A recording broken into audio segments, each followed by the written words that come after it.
Baseball. It's the great American pastime. The first game was in June of 1845. The first rule book was printed in 1877. I learned the rules a long time after that. I played my first game in 1971. My dad was my coach.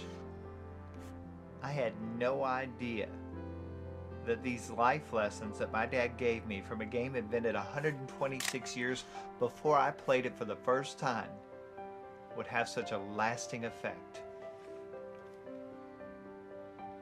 I mean, Dad taught me everything I know about the game. You know, he taught me how to pitch, and he taught me how to catch, and he taught me when I was in outfield not to keep my hat too far down on my head, because if I did, it might block my vision. I might not see everything that's going on. And then he taught me how to bat, and he taught me that you come up and you get in the box and you plant your feet to make sure that you're good and solid. And you put your elbow way up high and you keep your bat high.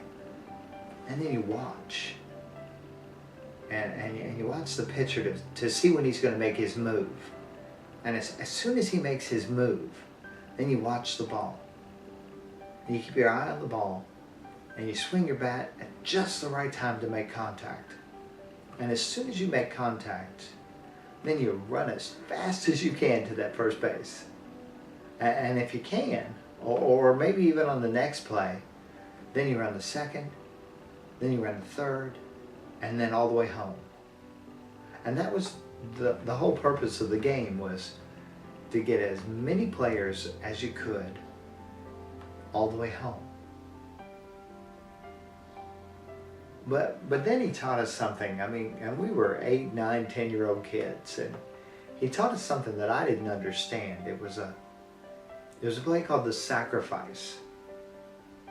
And what happened was, when you had players that were maybe on first or second or third, and they needed to advance to the next base, you would put in one of your best batters, and he would bunt the ball, and it would just roll maybe a couple, 3, 4 feet in front of the plate. And as soon as that happened, the catcher would throw off his mask, and he would run up and he would grab the ball, and it was almost a sure thing that he would throw the ball to first place and throw that player out. But it gave those other players the opportunity to maybe advance to second, third, or even home.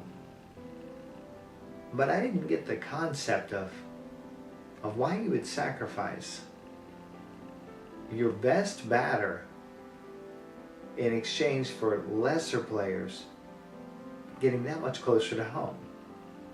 I didn't get it until I was, a lot older.